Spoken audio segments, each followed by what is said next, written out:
ഇന്ന് ഞാനിവിടെ ചെയ്യാൻ പോകുന്നത് ഓവനൊന്നുമില്ലാതെ തയ്യാറാക്കിയെടുത്തിട്ടുള്ള വളരെ ടേസ്റ്റി ആയിട്ടുള്ള ഒരു വാൻചോ കേക്കിൻ്റെ റെസിപ്പിയാണ്. ഒരുപാട് നാളായിട്ട് നിങ്ങൾ ആവശ്യപ്പെട്ടുകൊണ്ടിരിക്കുന്ന ഒരു റെസിപ്പിയാണിത്. വളരെ ലേറ്റായിട്ടാണ് ഞാനിത് കാണിക്കുന്നത്. അപ്പോൾ ആദ്യം ഞാനിത് കട്ട് ചെയ്തിട്ടാണ് കാണിക്കുന്നത്. ഏത് കേക്ക് ഉണ്ടാക്കിയാലും കട്ട് ചെയ്ത് കാണിക്കാൻ ആവശ്യപ്പെടുന്നതുകൊണ്ടാണ് ആദ്യം കട്ട് ചെയ്തിട്ടുള്ളത്. അപ്പോൾ ഇതുണ്ടാക്കാനായിട്ട് ഞാൻ ആദ്യം ഉണ്ടാക്കുന്നത് ചോക്ലേറ്റ് കേക്കാണ്. അതിലേക്ക് ഉള്ള ഡ്രൈ ഇൻഗ്രീഡിയൻസ് അരിച്ചെടുക്കുകയാണ്. 1/2 കപ്പ് മൈദയും 2 ടേബിൾ സ്പൂൺ കൊക്കോ പൗഡറും 1/2 ടീസ്പൂൺ ബേക്കിംഗ് പൗഡറും 1/8 ടീസ്പൂൺ ബേക്കിംഗ് സോഡയും നന്നായി ഒന്ന് അരിച്ച് മാറ്റി വെക്കാം. കൊക്കോ പൗഡർ ചേർക്കുന്നത് കൊണ്ടാണ് ഇത് നല്ലതുപോലെ ഒന്ന് മിക്സ് ചെയ്ത് നമുക്ക് മാറ്റി വെക്കേണ്ടി വരുന്നത്. അല്ലെങ്കിൽ നമുക്കിത് ഒരു അരിപ്പയിലിട്ടിട്ട് ഡയറക്റ്റായിട്ട് ചേർത്ത് കൊടുക്കാം. ഇനി ഇതിലേക്കുള്ള എഗ്ഗ് നമുക്ക് ബീറ്റ് ചെയ്തെടുക്കാം. 2 egg, 1/3 cup sugar, 1/2 teaspoon vanilla essence, ഇത്രയാണ് ചേർത്തിട്ടുള്ളത്. ഇത് നന്നായി ഒന്ന് ബീറ്റ് ചെയ്ത് ഫ്ലഫി ആക്കി എടുക്കണം. ബീറ്റർ ഉണ്ടെങ്കിൽ ബീറ്റർ ഉപയോഗിക്കുക, അതല്ലെങ്കിൽ ഹാൻഡ് വിസ്ക് വെച്ച് ചെയ്തെടുത്താലും മതി. ഇനി ഇതിലേക്ക് 2 ടേബിൾ സ്പൂൺ ഓയിൽ, ഞാനിപ്പോൾ സൺഫ്ലവർ ഓയിലാണ് ചേർത്തിട്ടുള്ളത്, അത് ചേർത്ത് ജസ്റ്റ് ഒന്ന് മിക്സ് ചെയ്തെടുക്കാം. ഒരുപാട് ബീറ്റ് ചെയ്യേണ്ട ആവശ്യമില്ല. ഇനി ഇതിലേക്ക് നമ്മൾ മാറ്റി വെച്ചിട്ടുള്ള ഫ്ലോർ ചേർത്ത് മിക്സ് ചെയ്ത് കൊടുക്കാം. ഫോൾഡ് ചെയ്തെടുത്താൽ മതി. അതിനുശേഷം ഇനി ഇതിലേക്ക് 2 ടേബിൾ സ്പൂൺ മിൽക്ക് ചേർത്ത് കൊടുക്കാം. ഒരു ഇളം ചൂടുള്ള പാലാണ് ചേർത്ത് കൊടുക്കാൻ നല്ലത്. അപ്പോൾ കേക്ക് ഒന്നുകൂടെ ഒന്ന് സോഫ്റ്റ് ആയിരിക്കും. ഇനി നമുക്കിത്, ഞാൻ ഓവൻ ഇല്ലാതെയാണ് ചെയ്യുന്നതെന്ന് പറഞ്ഞതാണ്. അപ്പം ഞാനിത് ഒരു നോൺ സ്റ്റിക്കിൻ്റെ പാനിനകത്താണ് ചെയ്യുന്നത്, സാധാരണ ചെയ്യുന്നത് പോലെ തന്നെ. അതിനായിട്ട് ഞാൻ പാന് നേരത്തെ ചൂടാകാനായിട്ട് വെച്ചിട്ടുണ്ട്. ഇതിൻ്റെ അടിയിൽ മറ്റൊരു പാത്രം വെച്ചിട്ടാണ് ചൂടാകാനായിട്ട് വെച്ചിട്ടുള്ളത്. ഒരല്പം ഓയിൽ സ്പ്രെഡ് ചെയ്തൊന്ന് ഗ്രീസ് ചെയ്ത് കൊടുക്കണം. ഇനി ഇതിലേക്ക് ബാറ്റർ ഒഴിച്ച് അടച്ച് വെച്ച് 10 മുതൽ 12 മിനിറ്റ് വരെ ലോ ഫ്ലെയിമിൽ ഒന്ന് ബേക്ക് ചെയ്തെടുക്കാം. നിങ്ങളുടെ ഗ്യാസ് സ്റ്റൗവിൻ്റെ ഫ്ലെയിമിനനുസരിച്ച് ചിലപ്പോൾ 12 മിനിറ്റ് വരെ എടുക്കും, അതല്ലെങ്കിൽ 10 മിനിറ്റിനുള്ളിൽ തന്നെ ബേക്കായിട്ട് വരും. അടച്ച് വെച്ച് എയർ ഹോൾസ് ഉള്ള അടപ്പാണെന്നുണ്ടെങ്കിൽ ആ ഹോളൊന്ന് അടച്ച് കൊടുത്തിട്ട് വേണം ബേക്ക് ചെയ്യാനായിട്ട്. ചോക്ലേറ്റ് കേക്ക് റെഡിയാകുന്ന സമയത്തേക്ക് വാനില കേക്കിനുള്ള മിക്സ് തയ്യാറാക്കുക. 2 egg, 1/3 cup sugar, 1/2 teaspoon vanilla, ഇതെല്ലാം കൂടെ നന്നായി ഒന്ന് ബീറ്റ് ചെയ്ത് ഫ്ലഫി ആക്കി എടുക്കണം.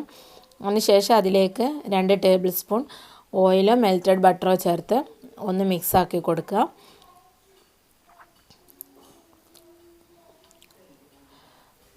ഇനി ഇതിനകത്തേക്ക് നമുക്ക് ഫ്ലോർ ചേർത്ത് കൊടുക്കണം.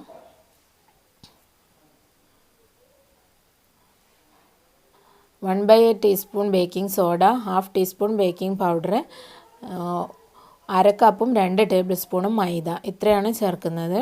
ഇത് കുറേശ്ശെ ചേർത്ത് ഫോൾഡ് ചെയ്തെടുക്കുക.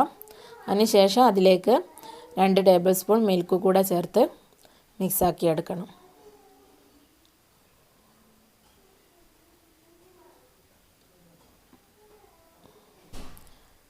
ഇളം ചൂടുള്ള പാലാണ് ചേർക്കാൻ നല്ലതായിട്ടുള്ളത്. റൂം ടെമ്പറേച്ചറിലുള്ളതായാലും കുഴപ്പമൊന്നുമില്ല. ഇപ്പം ബാറ്റർ റെഡി ആയിട്ടുണ്ട്. നമ്മൾ നേരത്തെ വെച്ചിട്ടുള്ള ചോക്ലേറ്റ് കേക്കും ബേക്കായിട്ട് വന്നിട്ടുണ്ട്. അതൊന്ന് നമുക്ക് പ്ലേറ്റിലേക്ക് മാറ്റിയതിന് ശേഷം അതേ പാനിലേക്ക് തന്നെ നമുക്ക് വാനില കേക്കും ഒഴിച്ചു കൊടുക്കാം. ഇത് തണുക്കുന്ന സമയം കൊണ്ട് വാനില കേക്ക് ബേക്കായിട്ട് വരും. ഒന്ന് ഗ്രീസ് ചെയ്തതിന് ശേഷം ബാറ്റർ ഒഴിച്ച് അടച്ച് വെച്ച് 10 മിനിറ്റ് ഒന്ന് ലോ ഫ്ലെയിമിൽ ബേക്ക് ചെയ്താൽ മതി.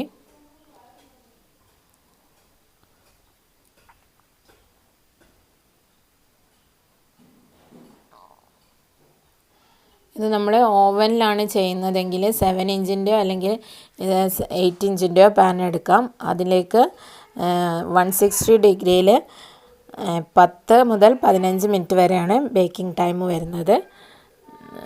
ചിലപ്പോൾ 15 മിനിറ്റിലായിട്ടില്ലെങ്കിൽ ഒരു 5 മിനിറ്റ് എക്സ്ട്രാ വേണ്ടി വരും. ഇപ്പോൾ 2 കേക്ക് ഇവിടെ ബേക്കായിട്ട് വന്നിട്ടുണ്ട്. ഇനി ഇത് രണ്ടും നമുക്ക് തണുക്കാനായിട്ട് വെക്കാം.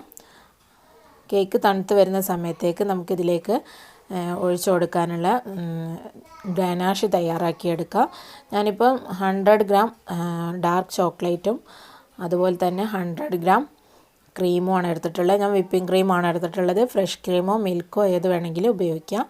എൻ്റെ അടുത്ത് അവൈലബിൾ ആയിട്ടുള്ളത് വിപ്പിംഗ് ക്രീം ആയതുകൊണ്ടാണ് ഞാനത് എടുത്തിട്ടുള്ളത്. അത് ഞാൻ രണ്ടും കൂടെ മിക്സ് ചെയ്ത് തിളച്ച വെള്ളത്തിലേക്ക് ഇറക്കി വെച്ചതാണ്. ജസ്റ്റ് ഒന്ന് ഇടയ്ക്കൊന്ന് ഇതുപോലെ ഒന്ന് മിക്സ് ചെയ്ത് കൊടുക്കണം. ചോക്ലേറ്റ്സ് നന്നായി മെൽറ്റായിട്ട് കിട്ടാനായിട്ട്. ഞാനിപ്പോൾ സെമി സ്വീറ്റൻഡ് ആയിട്ടുള്ള കോമ്പൗണ്ട് ചോക്ലേറ്റാണ് എടുത്തിട്ടുള്ളത്. ഇതിന് പകരം നിങ്ങൾക്ക് സാധാരണ ചോക്ലേറ്റ്സും വേണമെങ്കിൽ ഉപയോഗിക്കാം. പിന്നെ ഇതിന് എക്സ്ട്രാ മധുരം വേണവരാണെന്നുണ്ടെങ്കിൽ 1 ടീസ്പൂൺ പൗഡർഡ് ഷുഗർ കൂടെ ചേർത്ത് കൊടുക്കാം. ഗണാഷിന് ഒരു ഗ്ലേസിങ് വേണമെന്നുണ്ടെങ്കിൽ 1/2 ടീസ്പൂൺ ബട്ടർ ചേർത്ത് കൊടുക്കാവുന്നതാണ്. ഇതിവിടെ നന്നായി മെൽറ്റായിട്ട് വന്നിട്ടുണ്ട്. ഇനി ഇതൊന്ന് തണുക്കാനായിട്ട് മാറ്റി വെക്കുക. ആ സമയത്തേക്ക് 1 കപ്പ് ക്രീം നന്നായി ഒന്ന് ബീറ്റ് ചെയ്തെടുക്കണം. ഞാനിപ്പോൾ ഉപയോഗിച്ചിട്ടുള്ള റിച്ചിൻ്റെ സ്റ്റാർ വിപ്പ് എന്നുള്ള ക്രീമാണ്. സാധാരണ ഉപയോഗിക്കാറ് ഗോൾഡാണ്. ഇതിപ്പോൾ സ്റ്റാർ വിപ്പാണ്. ഇതിന് സാധാരണ ക്രീം ഞാൻ ഉപയോഗിക്കുന്നതിനേക്കാളും 60 രൂപയോളം കുറവാണ്. പക്ഷേ ക്വാളിറ്റിയിലൊന്നും വലിയ ഡിഫറൻസ് ആയിട്ടൊന്നും എനിക്ക് തോന്നിയിട്ടില്ല. ടേസ്റ്റും ഇതിനാണെന്നാണ് എനിക്ക് തോന്നുന്നത്. അപ്പോൾ അതിൽ നിന്ന് 4 ചെറിയ സ്പാച്ചുല ക്രീം ഞാൻ എടുത്തിട്ടുണ്ട്. അതിലേക്ക് 2 ടേബിൾ സ്പൂൺ നമ്മൾ നേരത്തെ തയ്യാറാക്കിയിട്ടുള്ള ചോക്ലേറ്റ് ഗനാഷ് ചേർത്ത് ഒന്ന് മിക്സ് ചെയ്തിട്ട് ചോക്ലേറ്റ് ക്രീമാക്കി മാറ്റിയിട്ടുണ്ട്. ഇനി നമുക്ക് കേക്ക് കട്ട് ചെയ്തെടുക്കാം. കേക്കൊക്കെ ഇപ്പോൾ ഇവിടെ നന്നായി തണുത്ത് വന്നിട്ടുണ്ട്. 2 കേക്കും ഞാൻ ഈക്വലായിട്ട് കട്ട് ചെയ്തിട്ടുണ്ട്, 2 പോർഷനായിട്ട്. അപ്പോൾ നിങ്ങൾക്ക് 3 ലെയർ കേക്ക് മതിയെന്നുണ്ടെങ്കിൽ ചോക്ലേറ്റ് കേക്കിൻ്റെ മുകൾ ഭാഗം മാത്രം ഒന്ന് കട്ട് ചെയ്ത് ഒഴിവാക്കിയിട്ട് അങ്ങനെ ചെയ്യാം. ഇപ്പോൾ ഈ 2 ലെയറായിട്ട് കട്ട് ചെയ്തിട്ട് 2 ലെയറും നമ്മൾ കേക്കിൽ കൊടുക്കുകയാണെങ്കിൽ കേക്കിൻ്റെ വെയിറ്റ് 1 കിലോയും 300 ഗ്രാമും വരും. അപ്പോൾ 1 കിലോ മാത്രം മതിയെന്നുണ്ടെങ്കിൽ ഈ ചോക്ലേറ്റ് കേക്ക് 1 ലെയർ മാത്രം ഉപയോഗിച്ചാൽ മതി. അതിനുശേഷം ഞാനിപ്പോൾ ഫസ്റ്റ് വെക്കുന്നത് ചോക്ലേറ്റ് കേക്കാണ്. അതൊന്ന് ഒരു സാധാരണ സിമ്പിൾ സിറപ്പ് വെച്ച് നനച്ചതിന് ശേഷം ഒരു 2-3 ടേബിൾ സ്പൂൺ ചോക്ലേറ്റ് ഗനാഷ് ഒന്ന് സ്പ്രെഡ് ചെയ്ത് കൊടുക്കാം. അതിന് മുകളിൽ നമ്മൾ നേരത്തെ റെഡിയാക്കിയിട്ടുള്ള ആ ചോക്ലേറ്റ് ക്രീം സ്പ്രെഡ് ചെയ്യാം. അപ്പോൾ നിങ്ങൾക്ക് 1 കിലോയുടെ കേക്കാണ് വേണ്ടതെന്നുണ്ടെങ്കിൽ 2 വാനിലയുടെ ബേസും 1 ചോക്ലേറ്റ്സിൻ്റെ ബേസ് അതിൻ്റെ സെൻറ്ററിലായിട്ട് വെച്ചിട്ട് അങ്ങനെ ചെയ്താൽ മതി. ഇതിപ്പോൾ 2 ഉപയോഗിക്കുകയാണെന്നുണ്ടെങ്കിൽ കേക്കിൻ്റെ വെയിറ്റ് വരുന്നത് 1 കിലോയും 300 ഗ്രാമുമാണ്. ഇനി ഇതിൻ്റെ മുകളിൽ 1 വാനിലയുടെ ബേസ് വെച്ച് കൊടുക്കാം.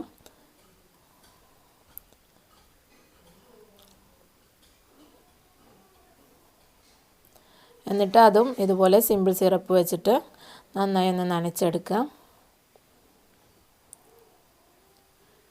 അപ്പോൾ ഞാൻ ഇതിനകത്തേക്ക് 1.25 കപ്പ് വെള്ളം എടുത്തിട്ടുണ്ട്. നമ്മൾ 3 ലെയറാണ് വെക്കുന്നതെങ്കിൽ 1/4 കപ്പ് വെള്ളമൊക്കെ ആവശ്യം വരുന്നുള്ളൂ. വെള്ളം മീൻസ് ആ ഷുഗർ സിറപ്പ്. അതിനുശേഷം അതിൻ്റെ മുകളിലേക്ക് ക്രീം സ്പ്രെഡ് ചെയ്ത് കൊടുക്കാം.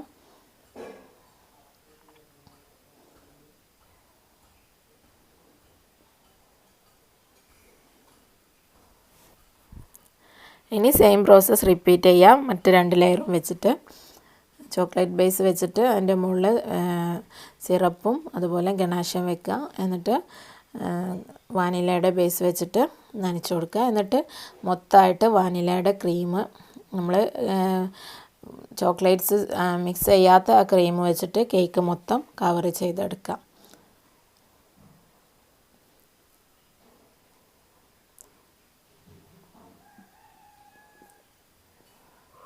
അപ്പോൾ ഞാനിവിടെ കേക്ക് നന്നായി തന്നെ കവർ ചെയ്തെടുത്തിട്ടുണ്ട്. ഇനി നമുക്ക് ആ കേക്ക് ഒന്ന് തണുക്കാനായിട്ട് ഫ്രിഡ്ജിലേക്ക് മാറ്റിയിട്ടുണ്ടെങ്കിൽ ആ നല്ല തണുത്ത ക്രീമിൻ്റെ മുകളിലാണ് നമ്മൾ വൈറ്റ് ചോക്ലേറ്റ് ഗനാഷ് സ്പ്രെഡ് ചെയ്യുന്നത്. അപ്പോൾ ഞാനിവിടെ 75 ഗ്രാം വൈറ്റ് ചോക്ലേറ്റ്സും 50 ഗ്രാം ക്രീമുമാണ് എടുത്തിട്ടുള്ളത്. അതൊന്ന് മെൽട്ടായിട്ട് വരാനായിട്ട് ഞാനിപ്പോൾ ഒരു ബൗളിനകത്തേക്ക് ഇറക്കി വെച്ചിട്ടുണ്ട്. തിളച്ച വെള്ളമുള്ള പാത്രത്തിനകത്തേക്ക് ഇറക്കിയതാണ്. അത് നന്നായി തന്നെ മെൽട്ടായിട്ട് കിട്ടണം. ഞാൻ അതിൽ കുറച്ച് എന്തെങ്കിലും മെൽറ്റാവാതെ കിടക്കുന്നുണ്ടെങ്കിൽ ഒന്ന് അരിച്ചിട്ട് ഉപയോഗിച്ചാൽ മതി. നല്ല തണുത്ത കേക്കിൻ്റെ മുകളിലേക്ക് റൂം ടെമ്പറേച്ചറിൽ എത്തിയതിന് ശേഷം മാത്രം ഈ ഗനാഷ് ഒഴിച്ചു കൊടുക്കുക. ചൂടുള്ളത് ഒരിക്കലും ഒഴിക്കരുത്. നമ്മൾ ക്രീം അടക്കം മെൽട്ടായിട്ട് ഒലിച്ച് പോവുകയുള്ളൂ. കേക്ക് വേണമെങ്കിൽ എടുത്തിട്ട് വേറെ എന്തിൻ്റെങ്കിലും മുകളിൽ വെച്ചിട്ട് അങ്ങനെ ഒഴിച്ചു കൊടുക്കുക. അതല്ലെങ്കിൽ ഇതുപോലെ ഡയറക്റ്റ് ഒഴിച്ചു കൊടുത്തിട്ട് ടാപ്പ് ചെയ്തിട്ട് പിന്നെ നമ്മൾ സ്പൂൺ വെച്ച് എക്സ്ട്രാ ഉള്ളതൊക്കെ ഒന്ന് വടിച്ചെടുത്താൽ മതി. ഞാനിതിൻ്റെ മുകളിലേക്ക് നമ്മൾ നേരത്തെ തയ്യാറാക്കിയിട്ടുള്ള ഗനാഷിൽ നിന്ന് ഒരല്പം ഇങ്ങനെ ഡോട്ട്സായിട്ട് ഇങ്ങനെ ഇട്ട് കൊടുക്കുന്നുണ്ട്.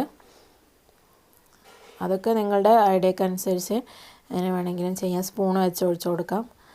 അതല്ലെങ്കിൽ ഇനി വേറെ എന്തെങ്കിലും ഡെക്കറേഷൻസ് പോലെ അങ്ങനെ ആക്കിയെടുക്കണേ അങ്ങനെയും ചെയ്യാം.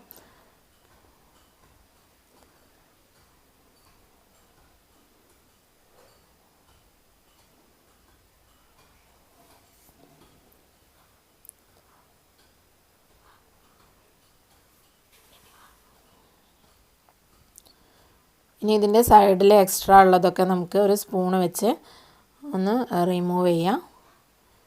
നമ്മൾ വേറെ എന്തിൻ്റെയായാലും മുകളിൽ വെച്ചിട്ട് ഒഴിക്കുകയാണെങ്കിൽ ഈ ഒരു പ്രോസസ്സ് നമുക്ക് ചെയ്യേണ്ടി വരില്ല.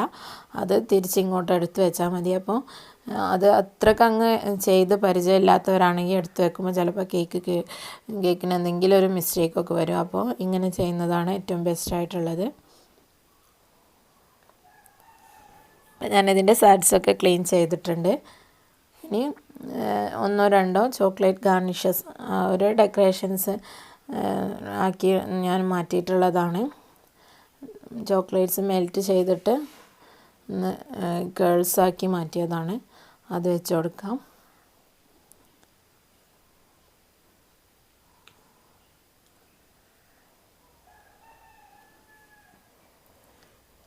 ഇനി ബാക്കി ഉണ്ടായിരുന്ന ആ ഡാർക്ക് ചോക്ലേറ്റ് ഗനാഷ് ഞാൻ ഒരു പൈപ്പിംഗ് എടുത്ത് നന്നായി തണുപ്പിച്ചതിന് ശേഷം എടുക്കണം. എന്നാലേ നമുക്കത് പൈപ്പിംഗ് ചെയ്യാൻ പറ്റുള്ളൂ.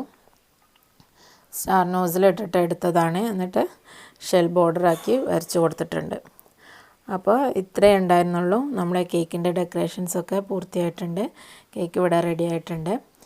അപ്പോൾ ഈ വാൻചോ കേക്കിൻ്റെ റെസിപ്പി നിങ്ങൾക്ക് എല്ലാവർക്കും ഇഷ്ടമായിട്ടുണ്ടാവുമെന്ന് കരുതുന്നു. വീഡിയോ ഇഷ്ടമായെങ്കിൽ ഷെയർ ആൻഡ് ലൈക്ക് ചെയ്യാൻ മറക്കരുത്.